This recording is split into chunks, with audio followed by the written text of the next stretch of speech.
Assalamualaikum warahmatullahi wabarakatuh. Waalaikumsalam warahmatullahi wabarakatuh. Ibu-ibu yang saya hormati, pripun Bu kabaripun siang hari ini? Sehat, Pak. Baik, Pak. Alhamdulillah. Ibu-ibu semua, pada siang hari ini melanjutkan materi yang kemarin dalam satu pembahasan yang sebelumnya, itu masalah apa Bu ingatane Bu? Ciri-ciri jamban sehat, Pak.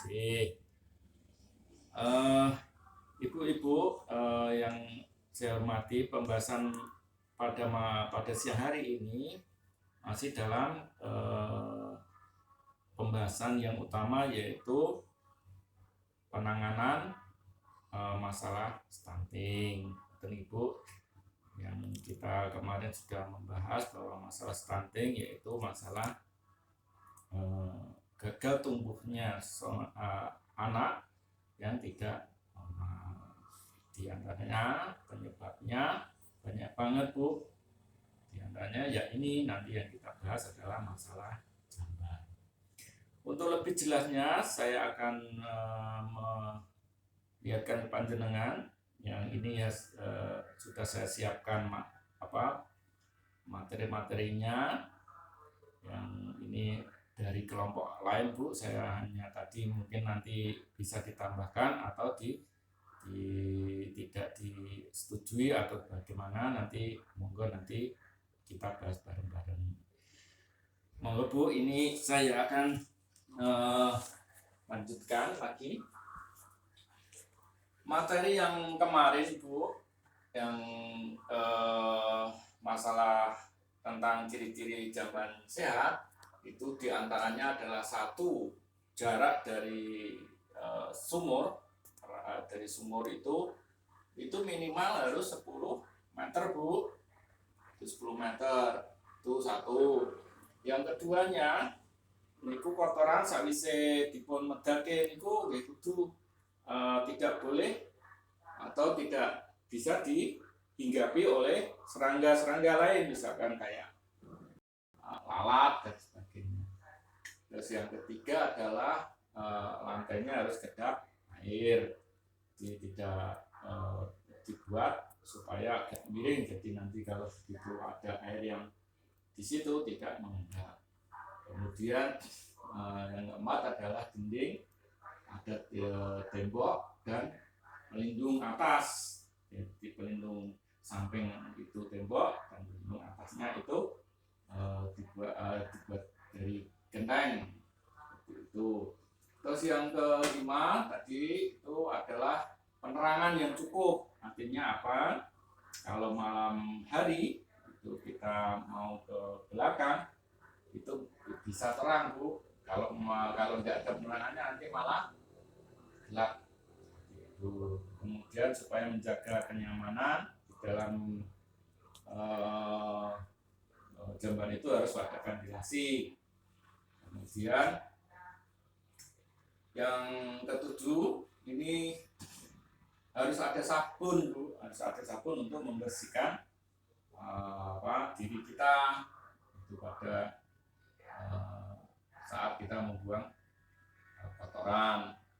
Yang kedelapan ini yang paling signifikan atau yang penting itu airnya kudu cukup. Niku ciri-ciri yang kemarin. Ada tambahan Bu di kelompok ini? Mboten Pak, pun jelas. Oke. Niki saya akan melanjutkan masalah sebenarnya napa to jamban iku. Ngoten nggih Bu. Nah, diarani ini WC ngoten. Padahal pamira dilengkapi sithik niku jamban adalah sebuah ruangan. Sebagian antar ruangannya niku. Kemudian yang mempunyai fasilitas pembuangan, di antaranya fasilitasnya adalah tempat duduk atau kloset gitu ya. Kemudian biasanya itu bentuknya leher angsa itu sudah umum, yang dilengkapi dengan unit penampungan kotoran atau septic setelah dari leher angsa tersebut. Di dalam pembuatan jamban itu dulu panjenengan pasti punya kendala. Kendalanya adalah satu masalah biaya. Otomatis nih Bu, biasanya karena pembuatan ini membutuhkan biaya, otomatis panjenengan sudah ada solusinya. Solusinya mungkin tadi dikatakan adalah menabung, gitu Ibu. Menabung. Kalau menabung, saya bagi dua Bu, yaitu menabung wujud uang dan menabung wujud material, gitu. Dan saya sebutkan juga, saya jelaskan di sini, kalau menabung uang itu resikonya biasanya ada keperluan dikit-dikit diambil, padahal itu jatah untuk jamban, itu kelemahannya seperti itu. Terus kemudian ada yang mengatakan pinjam di perbankan supaya segera mempunyai jamban. Tapi kelemahannya di sini adalah kalau tidak di bank-bank pemerintah, di bank-bank koperasi atau apapun yang minggon misalkan, itu malah bunganya sangat tinggi. Kemudian yang masalah tabungan tadi itu tadi saya katakan nabung berwujud uang dan berwujud material, gitu ya. Jadi kalau material itu panjenengan bisa beli pasirnya dulu, terus beli itu batu batanya dulu, kemudian batu kalinya dulu. Kalau sudah lengkap dan dirasa sudah cukup, panjenengan nanti tinggal memikirkan semen dan tenaga yang mengerjakan. Kendala yang kedua ini kalau lahan itu biasanya kendala yang ada di perkotaan Bu. Jadi solusinya kalau lahannya sempit itu diusahakan untuk bisa matur sama Pak Inggi, kepala desa atau Pak Lurah agar mendapat bantuan visi umum tentu. Atau kalau itu di lahannya bisa dibangun di situ, ya mungkin agak bisa, jadi bisa mengajukan permohonan jamban gratis dari pemerintahan desa. Kalaupun itu belum dibangun juga, bisa panjenengan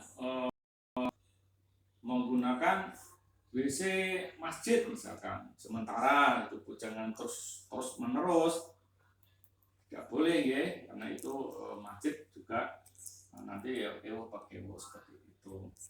Yang selanjutnya adalah apa yang dilakukan panjenengan nanti sepulang ini agar jamban panjenengan itu menjadi bersih. Kalau ini panjenengan tadi bilang kan sudah punya semua. Yang pertama selalu dibersihkan, selalu dibersihkan. Kenapa selalu dibersihkan? Karena dia tidak mengundang serangga. Kalau dia mengundang serangga itu menimbulkan penularan penyakit. Yang kedua selalu dijaga supaya aman. Aman itu bukan dalam artian tidak tapi aman dari bangunannya, septic tanknya tidak bocor misalkan seperti itu. Kemudian lingkungan, aman dari lingkungan itu ya otomatis lingkungannya tidak menjadi bau. Yang terpenting panjenengan itu harus kedisiplinan dijaga Bu, kedisiplinan dalam menjaga kebersihan dari seluruh keluarga, tidak hanya dibebankan pada seorang ibu saja seperti itu. Itu dari saya, mudah-mudahan ada yang ditanyakan Bu. Sampun Pak, jelas. Kalau sudah jelas saya akhiri. Ini sebelum saya akhiri, tadi saya sudah setelahkan semua. Saya kesimpulannya adalah menjaga kebersihan jamban adalah sangat penting.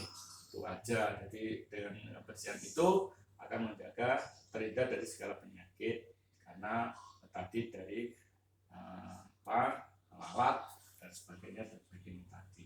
Itu dari saya Bu, sementara saya cukupkan, sampai ketemu ketemu di pertemuan selanjutnya. Nanti nanti saya akan melihat tabel jati diri panjenengan, itu nanti apa yang belum dilakukan dan sudah dilakukan panjenengan. Saya kira itu. Wabillahi taufiq wal hidayah. Assalamualaikum warahmatullahi wabarakatuh. Waalaikumsalam warahmatullahi wabarakatuh.